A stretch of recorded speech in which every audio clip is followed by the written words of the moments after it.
नकदी गिनते गिनते खराब हो गई मशीनें, रकम 300 करोड़ के पार। कहां है कांग्रेस नेता धीरज साहू का गुप्त खजाना। झारखंड से कांग्रेस के राज्यसभा सदस्य धीरज प्रसाद साहू के घर और कार्यकालों पर आयकर विभाग की छापेमारी बीते 72 घंटों से जारी है। इस दौरान 300 करोड़ से अधिक की नकदी बरामद की जा चुकी है। बरामद नकदी को गिनने के लिए लाई गई मशीनें गिनती करते करते खराब भी हो गयी। विभाग को नई मशीनें मंगानी पड़ी, तब गिनती का काम शुरू हो सका। पहले दिन बुधवार को भी 150 करोड़ की गिनती करने के बाद मशीनें खराब हो गई थी, जिसके कारण गिनती करने का काम प्रभावित हुआ था। अब आयकर विभाग की ओर से 3 दर्जन मशीनें लगाई गई हैं। झारखंड से कांग्रेस के राज्यसभा सदस्य धीरज साहू के ठिकानों पर आयकर विभाग के छापे में लगभग 300 करोड़ रुपए की बरामदी को लेकर प्रधानमंत्री नरेंद्र मोदी ने विपक्षी पार्टी पर तंज कसा है।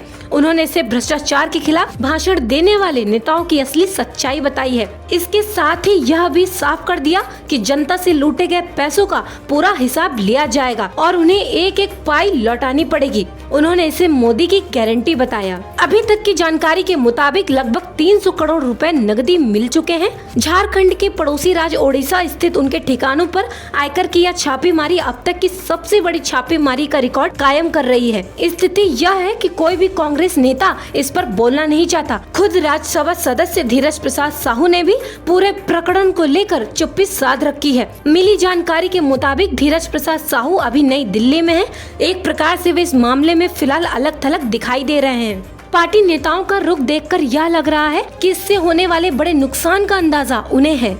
भाजपा ने इसे लेकर आक्रामक रवैया इख्तियार कर लिया है। राष्ट्रीय स्तर पर भी कांग्रेस के विरुद्ध भाजपा को एक बड़ा मुद्दा मिल गया है। धीरज प्रसाद साहू ने 2 बार चतरा लोकसभा क्षेत्र से चुनाव लड़ा, लेकिन वह हार गए। वह आगामी लोकसभा चुनाव में तीसरी बार भी भाग्य आजमाना चाहते थे। हालांकि ताजा प्रकरण से उनका राजनीतिक करियर बिगड़ सकता है। ऐसी चर्चा है कि इस छापे से हिंदुस्तान के इतिहास की सबसे बड़ी रिकवरी हो सकती है। शायद इसलिए पीएम मोदी ने भी अभी से ही तंज कसना शुरू कर दिया है। उन्होंने ट्वीट कर लिखा कि देशवासी इन नोटों के ढेरों को देखें और फिर इनके नेताओं की ईमानदारी के भाषणों को सुने। जनता से जो लूटा है उसकी पाई पाई लौटानी पड़ेगी, यह मोदी की गारंटी है। पीएम मोदी के इस ट्वीट के बाद कई लोग कह रहे हैं कि क्या पता कांग्रेस के धन कुबेर सांसद का ये पैसा सोनिया राहुल की तिजोरी तक भी पहुंचता हो, जिसकी जांच होनी चाहिए। हालांकि लोग चाहे कुछ भी कहें, पर सवाल यह है कि कोई शराब कारोबारी भी इतना पैसा कैसे कमा सकता है कि कपड़े रखने वाली 9 अलमारी भर जाए और एक कमरा ही पूरा नोटों से भरा हुआ हो। इसके अलावा भी धीरज साहू ने कोई खेल किया है। इस केस में ईडी की एंट्री के बाद कई बड़े राज खुलने की उम्मीद है। आपका इस पूरे मामले में क्या कहना है, कमेंट कर हमें जरूर बताएं।